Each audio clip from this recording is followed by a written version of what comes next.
अहो, स्वयंपाकघराची सुद्धा वाटणी होणार? वाटणी फक्त ह्या घरातल्या वस्तूंचीच होणार आहे का? पल्लू शांत बैस. एक तर आधी जिथं जे चाललंय ते मला पटत नाहीये. सामानाचं ठीक आहे, पण घराची पण वाटणी होणार आहे का? म्हणजे भिंती भिंती उभ्या करणार आहेत का? हा? म्हणजे आता प्रत्येकासाठी वेगवेगळं घर असणार. जरा शुभ बोला ना आता तरी. नक्की पैवान तात्याने सांगितलं काय सगळं सामान आणायला? केवढ्या छोट्या छोट्या गोष्टींच्या वाटण्या होतात. तात्या प्रखा शांत हो. नाही,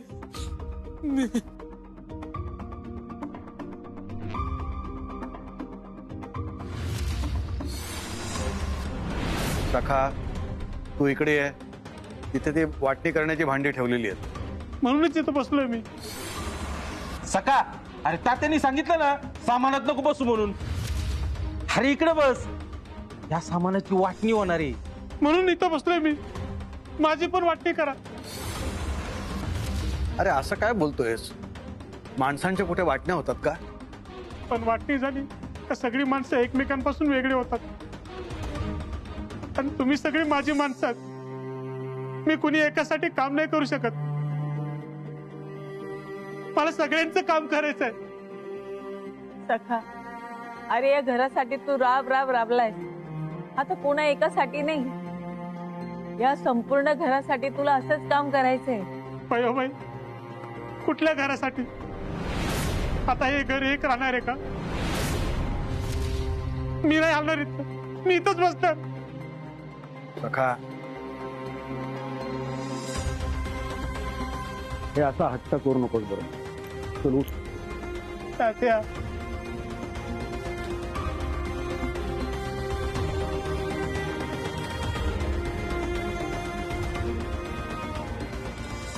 भय हे देव सुद्धा त्यांच्यापासून काय लपू नये, सगळं बघतोय तो. घरात जे जे काही आहे ते तुमच्या समोर आणून ठेवलंय. वकील साहेब, या सगळ्या वस्तूंची नोंद घेतली आहे ना? हो हो हो तात्यासाहेब, पण मला वाटतं तुम्ही सुद्धा एक नजर टाका. बघून तरी काय करायचं? नाहीतरी सगळ्यावर पाणीच सोडायचं आहे. आज आपण इथे देशमुखांच्या संपत्तीच्या वाटण्या करण्यासाठी जमलेलो आहोत. तर आता इथे सगळ्यांच्या उपस्थितीमध्ये माझा मोठा मुलगा आप्पा देशमुख, बापू देशमुख, रत्ना देशमुख जाधव, नाना देशमुख आणि बाळा देशमुख यांच्यामध्ये वाटण्या होतील. असं काय बोलताय हो तुम्ही? आम्हाला हे असं तात्या, बयो, आई, बाप ह्या भूमिकेत राहून वाटण्या करणं कधीच जमणार नाही. तात्यासाहेब देशमुख आणि बयोबाई देशमुख अशा सरकारी शब्दातच हे काम होऊन जाऊ दे. वकील साहेब, मला 5 मुलं, आप्पा, बापू, रत्ना, नाना आणि बाळा. माझ्या या 5 मुलांमध्ये माझ्या आणि बयोच्या नावावरती असलेल्या संपत्तीचे 5 समान भाग होतील. बयो तात्या, मला नकोय माझा वाटा. अहो पण वडिलांच्या प्रॉपर्टीत मुलीचा सुद्धा कायद्यानुसार हिस्सा असतोच. कायदा मलाही ठाऊक आहे. जसा हिस्सा मागता येतो तसाच तो नाकारता येत. माझा निर्णय झालाय. मला माझा वाटा नकोय. असं नको करू रत्ना. अगं तू जर काही घेतलं नाहीस ना तर तुझ्यावर अन्याय केला असं आम्हाला वाटत राहील. सांगितलंय ना तात्या बयो तुम्हाला मला काही नकोय म्हणून. आणि तुम्ही जर इतरांसारखा हट्ट करणार असाल ना तर मी सोडून जाते हे घर.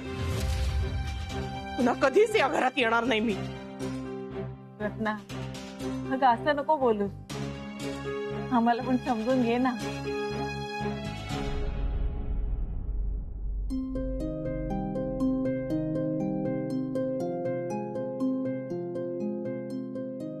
भयो, मला या घरातून कधी काहीच नको होतं. या निर्जीव वस्तूंवर माझा जीव कधीच जडला नाही. मी इथे येत होते ते ह्या घरातल्या माणसांसाठी.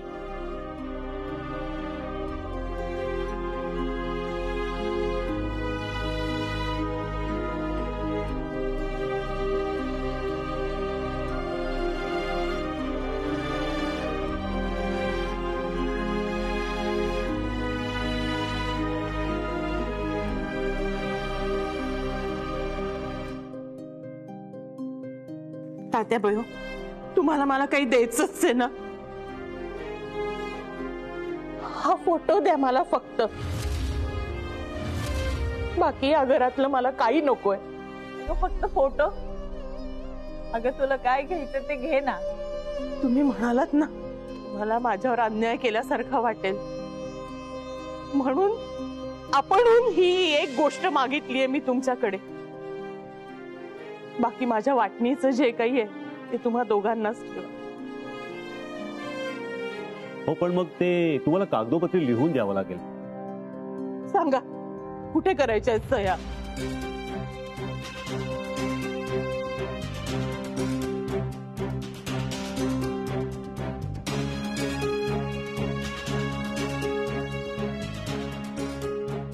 तात्या, मला यातलं काही नको. मला ही वाटणीच झालेली नकोय. आमचा निर्णय झालाय. आज ना उद्या तुमच्या हिश्श्याचं तुम्हाला स्वीकारावंच लागणार आहे. मिली, अरे भाजी मंडईत जसे भाज्यांचे वाटे असतात ना, तशी या घरात सामानाची वाटणी होतीये. तुझ्यामुळे माझ्या कुटुंबाचे सुद्धा हे असेच हाल झाले असते. हा, पण मी वेळेत बाहेर पडलो आणि माझं कुटुंब शाबूत राहिलं आणि त्यातून ते वाचलं.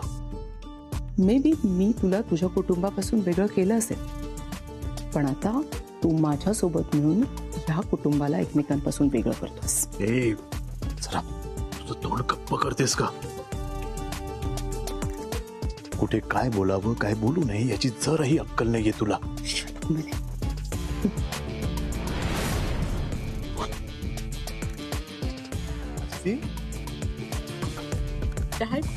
बेटा शांत हो तू.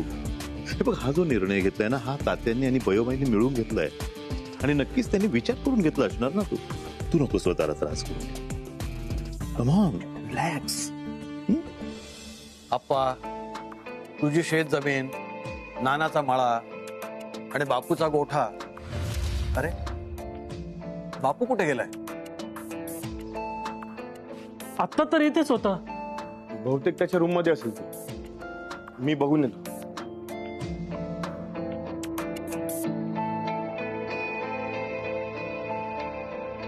आता हे बापू भाऊजी कुठे गेले असतील? त्यांच्यासाठी आता थांबावं लागेल ना. मला ना ऐकायचं होतं तुमच्या नावावर नक्की काय काय केलंय ते. पल्लू, गप्प बैस. तू आज जाऊन आराम कर बर. जा.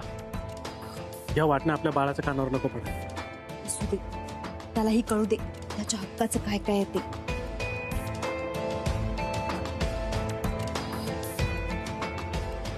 बापू आता त्याच्या रूम मध्ये नाहीये. मग कुठे गेलाय? मला माहितीये ते कुठे असते. मी आले बघ. अगं ऐश्वर्या, तू रडू नकोस बाई. एक वेळेस रक्ताची नाती दगा देतील, पण तुम्ही मुखी जनावर नात्याला जागता. हे बघ, तुझ्या बापूच्या डोळ्यातून पाणी आलं, लगेच तुझ्याही डोळ्यातून पाणी येतंय. अगं वाटण्याचं झाल्या तर सगळेजण एकमेकांपासून दूर जातील, पण तू नको काळजी करू. तू माझ्यापासून कधीच दूर जाणार नाहीस. कधीच नाही जाणार तू. बापू काका, तुम्ही काळजी करू नका.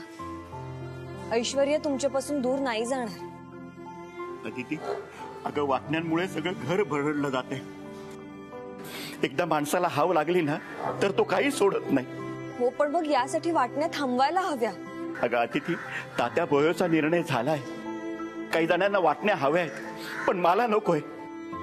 पण एकाने जरी वाटणी घेतली तर घराची वाटणी झालीच ना. मला नाही पावणार ते. मी नाही येणार. बापू काका, तुम्हाला आपल्या सगळ्यांना जेवढा त्रास होतोय ना, त्यापेक्षा कित्येक पटीने जास्त त्रास तात्या आणि बयो आजींना होतो. आणि तुम्हीच जर असं केलं तर त्यांना कोण धीर देणार? नाही चला तुम्ही. मला राहू दे ग इथे. अदिती,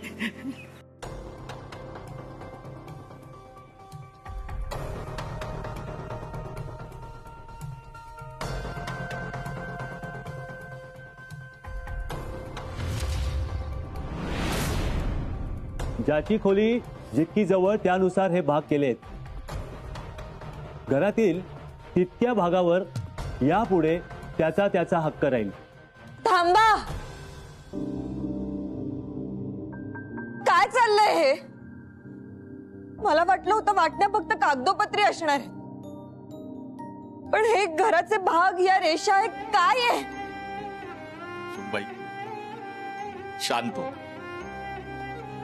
अगं आम्हाला हे पाहवत नाहीये ग, पण ते वाटण्या म्हटलं की हे सगळं असंच असतं. म्हणून मी इथे येत नव्हतो. मला हे सहनच होत नाहीये.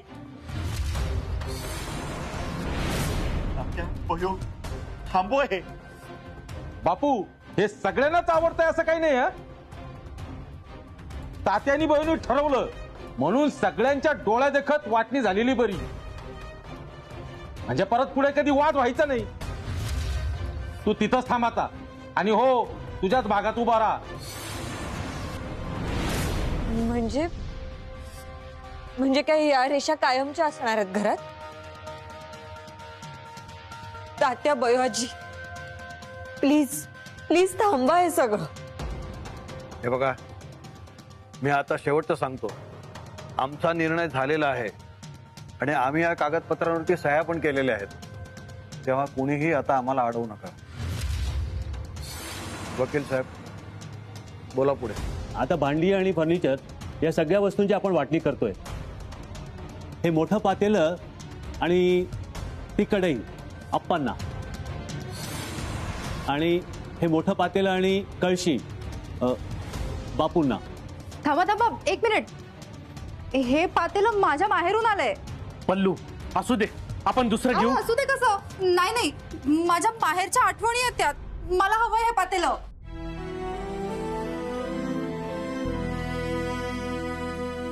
ठीक आहे.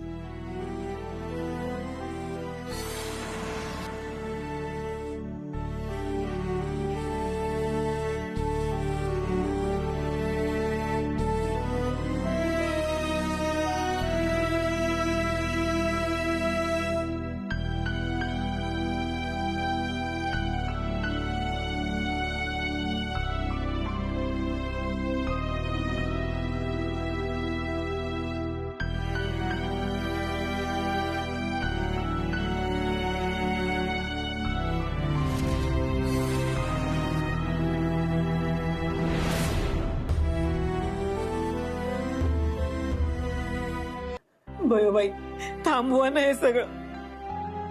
तुमचा एक आवाज येत हे सगळं थांबवू शकतो. नाही ग, ताणून तुटण्यापेक्षा एकमेकांना जिव्हाळा वाटतोय तेव्हाच बाजूला झालेलं बरं नाही का? भांड्यांची वाटणी झाली. आता गोठ्यात गाई आणि म्हशी आहेत, याचेही 4 समान भाग होतील. ऐश्वर्या नावाची म्हैस बापूंकडेच राहील, आणि तिचं ते महालक्ष्मी नावाचं रेडकू आहे ते नानांच्या वाटणीला जाईल. वकील साहेब थांबा. गाई म्हशींची वाटणी नका करू. तो गोटा आहे तसंच बापूकडे राहू द्या. असं कसं चालेल? माझ्या मळ्याचे 4 भाग झालेत ना, मग गोठ्याचे का बरं नको? हे बघा, वाटणीचा कायदा सगळ्यांना समान असला पाहिजे. म्हणजे माझ्या गाई गुरांची सुद्धा वाटणी होणार? बापू शांत. म्हणजे ऐश्वर्याची आणि महालक्ष्मीची वाटणी आई मुलीची ताटातूट होणार? बापू, तुझं दुःख मी समजू शकतो, पण अरे, तुझा गोठा एकच राहणार आहे. सगळी जनावरं एकाच ठिकाणी राहणार आहेत. शूट करायला हवी ही मोमेंट. पुन्हा कुठे बघायला मिळणार आहे अशी ही मेलो ड्रामॅटिक वाटणी?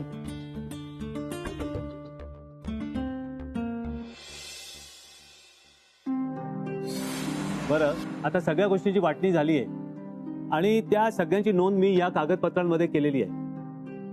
आता फक्त तुम्ही सर्वजणांनी याच्यावर सह्या करा, म्हणजे प्रोसिजर पूर्ण होईल. थांबा, अजून एक गोष्ट बाकी आहे.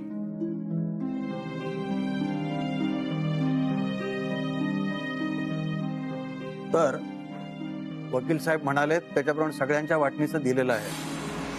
नातवांसाठी ठेवलेली संपत्ती त्यांच्या वडिलांच्या हिश्श्यामध्येच आहे. आणि राहता राहिल्या तिजोरीच्या चाव्या त्या आधीच तुमच्याकडे आहेतच.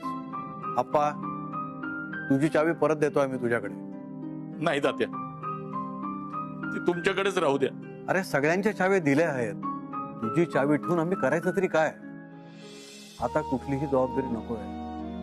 हे बघ, अरे आम्हाला काही फार पैसे लागणार नाहीये. तेव्हा जितकं आहे ना तितक्यात आमचं दोघांचं भागेल. ते काय बोलताय तुम्ही? हा आप्पा जिवंत असताना तुम्ही अशी भाषा करताय? तुम्ही आमच्या जवळ राहायचं. तात्या, माझ्याकडेच राहा ना तुम्ही. नाही तात्या, तुम्ही माझ्याकडे राहा. तात्या, आधीची वाटणी मला सहन होत नाहीये. तुम्ही आणि बय दूर नका जाऊ, आमच्या जवळच राहा तात्या. मी काय म्हणतो तात्या, तुम्ही सगळ्यांकडेच काही महिने राहा ना, म्हणजे सगळ्यांनाच बरं वाटेल. नको रे बाबा. अरे 4 महिने इकडे राहा, 4 महिने तिकडे राहा, ही कल्पनाच भयानक आहे. एक ना धड भाराभर चिंध्या. आम्हाला आमच्या वाटण्या होऊ द्यायच्या नाहीयेत. घराच्या झाल्या तेवढं पुरे. आम्ही दोघे राहू आणि तुम्ही सगळे जवळ आहातच ना. तेव्हा वाटण्या झाल्यात तरी कुणी वेगळं नाही झालेलं.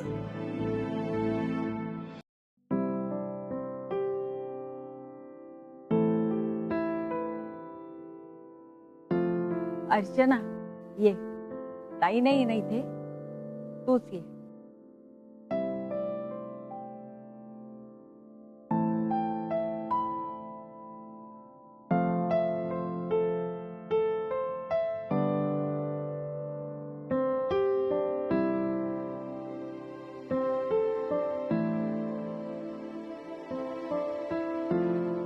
ही देशमुखांच्या चुलीची माती आहे.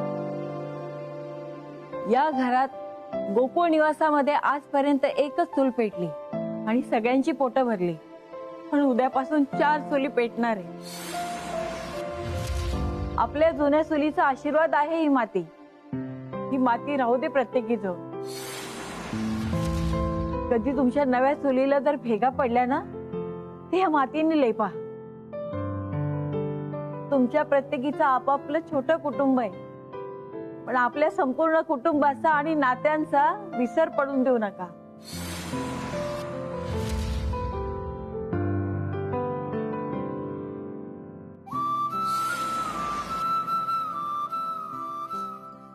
सुखी राहा, सुखाने संसार करा.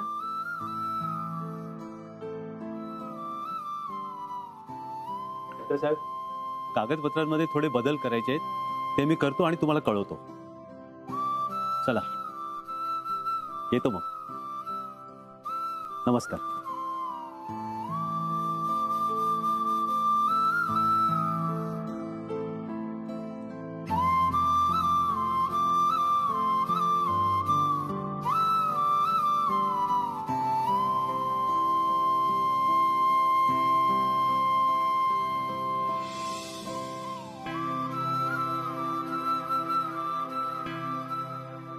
वयो, आता अगदी हलकं वाटतंय बघ. अगदी खांद्यावरनं ओझं उतरल्यासारखं वाटतंय. हो ना, आता हिशोब नाही, जबाबदाऱ्या नाही, असं कधीच वाटलं नव्हतं. असं विभागलेलं घर बघायला मिळेल म्हणून. अशी कुटुंबाची विभागणी आपल्याच हातून होईल असा विचार देखील कधी मनात आला नाही बघ.